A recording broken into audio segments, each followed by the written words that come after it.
Alright, y'all, so I just wanted to update y'all on what's going on with the $1,000 abandoned BMW from hell. So check it out, y'all. I'ma show y'all what's going on. Look, so I bought a steering angle sensor off for eBay for $20. We'll see how that goes, because like I said, these BMWs is finicky with aftermarket parts, but got a hard head, so we'll see. But yeah, bought the steering angle sensor, $20 for eBay. We'll see how that turns out. Bought some Bosch O2 sensors, so we'll see how that goes. It's a reputable name brand.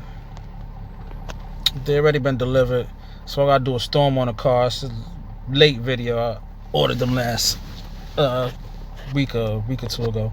But yeah, ordered two downstream after the cat Bosch sensors. I got them for $60 to $65.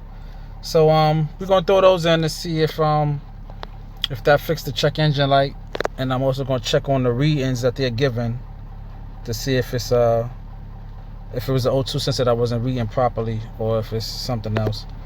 But yeah, so we gonna throw those in sometime, hopefully on my day off this week, but it's raining, so we'll see. But yeah, so the steering angle sensor is for the 4x4 light. I don't know if y'all noticed, but on the dash it's a 4x4 light and it's off. And usually when it's on, the light is illuminated, being shown as a malfunction.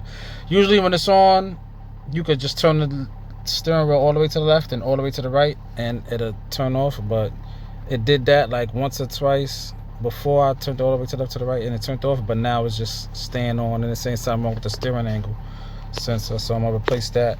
Hopefully that fixed that light. If not, then I'll have to get an official one from FCP Euro.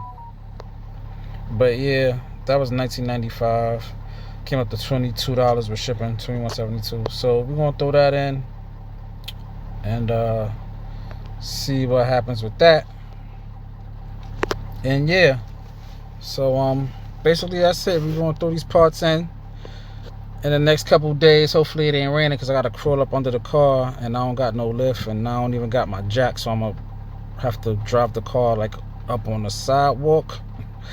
Hopefully that give me enough lift to scoot up under there and try to haggle with them O2 sensors. Hopefully they come out, because I changed them last year, so hopefully they ain't stuck in there and I'm able to get them out. But if not, then I'll have to find a shop close by and pay them to just loosen them for me, or just to change them or whatever. But yeah, so that's where we at with it, man. But that's about it. Just want to update y'all. I'll get back to y'all.